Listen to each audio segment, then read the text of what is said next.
अब इनको ये भी लग रही होगी लाल महाराज जी के हैं, कहीं हम जोर से झुलाएं, कोई डर नहीं जाए। लेकिन ज्यों हमने पकड़ी तो हमने तो खूब जोर से झुलाई, और आप नहीं होते मैं और जोर से झुलाता हूं। क्यों? अब उसमें किसी का भाव नहीं, हमारा भाव ऐसा। हम पहली बार हिंडोला लेके आए ठाकुर जी को, तो दास के जन्मदिन पे लगभग वर्षा ऋतु रहती है, तो हिंडोला उत्सव होता है। तो सब लोग धीरे धीरे झुला झुला के ठाकुर जी को गए। रात में जब सब चले गए, मेरी बारी आई, तो मैं और एक भैया बैठे, और मैंने पकड़ के डोर जोर से झुलाई। तो वो मुझसे बोले, महाराज जी ने धीरे, लाल जी डर जाएंगे। मैंने कहा वो तो हम चाह ही रहे हैं कि डर जाएं। बोले क्यों? मैंने डरेंगे तो कम से कम यों से यों तो होंगे, अरे नेक धीरे झुला, डर लग रहा हो मोकू, नेक कछु बोलेंगे तो सही, घबराएंगे तो सही, कहीं घबरा के सही कछु बोलेंगे तो। आप लोग मत करिए ऐसा, भाव की बात है।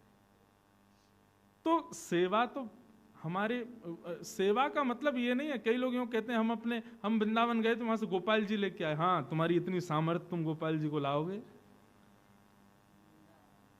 सदा ये कहो गोपाल जी हमको लेके आए हैं, गोपाल जी की हम पे कृपा है। हम कहाँ रहते हैं? गोपाल जी के घर में रहते हैं, हमारे घर में गोपाल जी रहते हैं। ये उल्टी बात है। आपके घर में मतलब कोई आपका घर इतना पवित्र है, वहां गोपाल जी रहेंगे? आप गोपाल जी के घर में रहते हो। सेवा भी सीखनी हो तो हमारे ठाकुर जी से सीखो।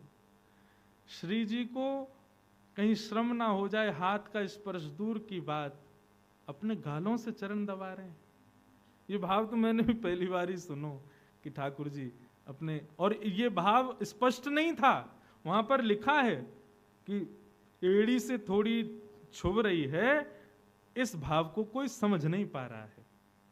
ये भाव ऐसे है कि ठाकुर जी जब गाल से किशोरी जी के चरण दबा रहे हैं, तब किशोरी जी की एड़ी ठाकुर जी के थोड़ी का स्पर्श कर रही है। ऐसी सेवा करते हैं हमारे श्याम सुंदर। सेवा में अपने स्वामी के सुख का विचार करो।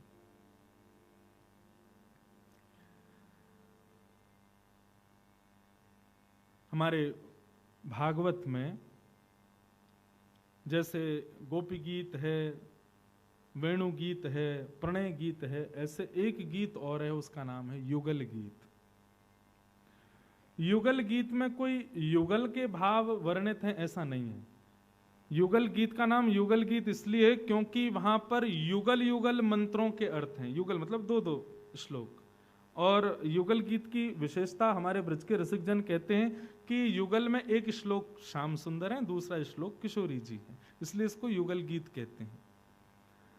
तो वहां युगल गीत में एक प्रसंग आता है बड़ा सुंदर, और वो प्रसंग ऐसे है कि सब सखियां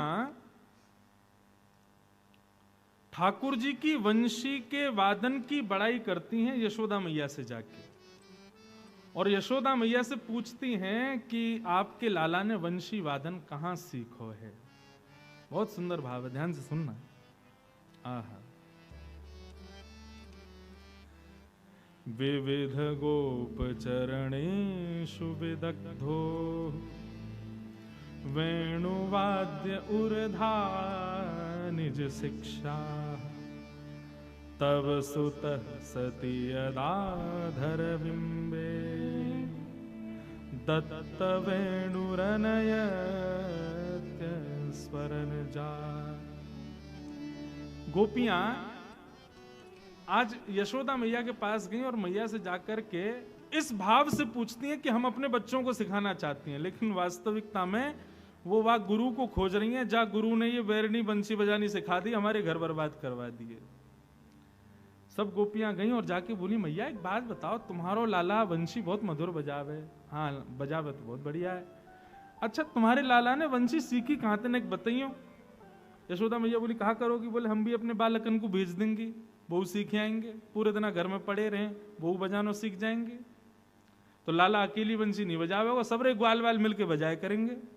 यशोदा मैया बोली तो याद है बढ़िया, तो और वाद्य सिखवाओ, हमारा लाला वंशी बजाए, मधुमंगल करताल बजाए और श्रीदामा मृदंग बजाए, तब आनंद आवे।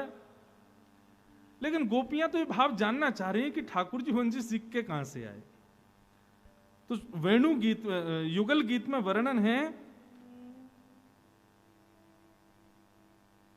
माता यशोदा कहती हैं वेणु वाद्य उर्धा निज शिक्षा। बस सही पूछो गोपी तुम मानोगी नहीं, लेकिन मेरे लाला ने कोई से वंशी नहीं सीखी, ये वाकई खुद की शिक्षा है, वाने खुद सीखो है बजानो। अब एक भाव में तो ये था कि गोपियां पूछती हैं कैसी वंशी किससे वंशी बजाना सीखा। अब दूसरे श्लोक में गोपियां वर्णन कर रही हैं कि ठाकुर जी वंशी बजाते कैसे हैं।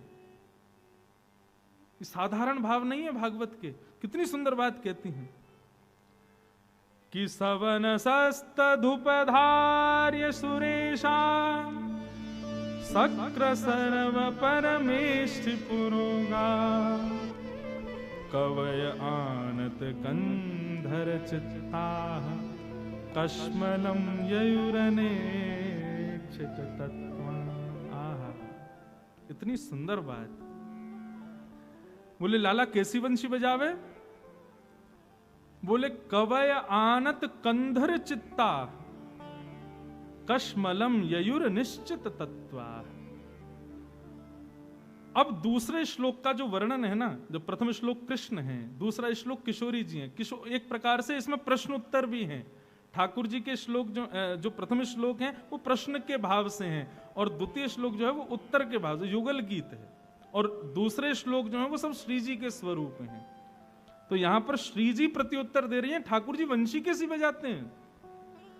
बोले ठाकुर जी जब वंशी का वादन करते हैं तो उस समय आकाश में ब्रह्मा, शिव, सनकादि, सरस्वती आदि सब देवी देवता कान लगा करके, चित्त लगा करके ध्यान से सुनते हैं। और सरस्वती की तो ये स्थिति हो जाती है, वो संगीत की पुरोधा है, संगीत की उद्गाता है। परंतु जब ठाकुर जी वंशी बजाते हैं ना, तो सरस्वती भी कालम कागज लेकर के बैठती है और ठाकुर जी के द्वारा बजाई गई ध्वनियों को लिखती है और एक नए नाग का निर्माण करती है। सरस्वती जी ने राग का नाम भी बताया, सवनस राग। ठाकुर जी कैसा राग बजाते हैं? बोले सवनस राग बजाते हैं। बोले सवनस राग की विशेषता क्या? बोले प्रातः काल का भैरव राग गाया जाएगा तो भैरव वंशी जब बजाते हैं तो सूर्य प्रकट हो जाता है। सूर्य को लगता है कि अब सुबह का राग बज रहा है, मेरी स्थिति है, मुझे आना चाहिए। लेकिन ठाकुर जी बिहाग बजाते हैं तो चंद्रमा प्रकट हो जाता है। बोले अब रात का राग बज रहा है, मुझे आना है सेवा में। लेकिन ठाकुर जी जब वंशी बजाते हैं तो चंद्रमा और सूरज दोनों आकाश में प्रकट हो जाते हैं और विचार करते हैं ये भैरव बज रहा है कि बिहाग बज रहा है। मतलब कोई बेसुरा कंसुरा नहीं, सूर्य चंद्रमा में ये होड़ लगी है कि ये अब मेरे को सेवा में जाना है कि तुझको जाना है। दोनों की स्थिति समझ नहीं पा रहे हैं। ठाकुर जी जब वेणुवाद्य करते हैं तो आकाश में सूर्य, चंद्र, तारे, समस्त देवी देवता खड़े होकर के कान लगा करके ठाकुर जी की मधुर वेणु की ध्वनि को सुनते हैं। ऐसा युगल गीत में ठाकुर जी की वेणु का वर्णन बताया गया। अब वो तो पूरा युगल गीत चले तब उसका और व्याख्या उसकी अद्भुत है। परंतु अब इसमें एक लीला हमारे ब्रज की सुनाई जाती है, बहुत ध्यान से सुनना। ठाकुर जी जब वंशी बजाते हैं तो आकाश में चंद्र और सूर्य दोनों प्रकट हो जाते हैं। आकाश में देवी देवता विचरण करने लग जाते हैं। सरस्वती आदि संगीत के बड़े बड़े एक संगीत के गंधर्व हैं, उनका नाम है हा हा हु गंधर्व।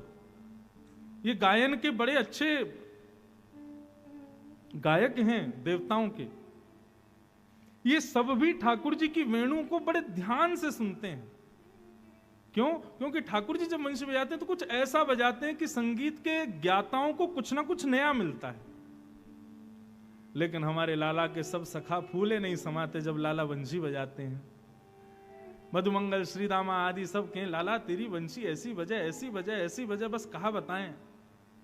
मधुमंगल श्रीदामा से ठाकुर जी को भी पूछते हैं, बोले क्या स्थिति? गोपियों की स्थिति तो हमने सुनी है, उनके घर में भोजन नहीं बन पाते, वो जैसी हैं वैसी स्थिर रह जाती हैं। मधुमंगल श्रीदामा ने तुम भी बताओ तुम्हारा क्या हो गया?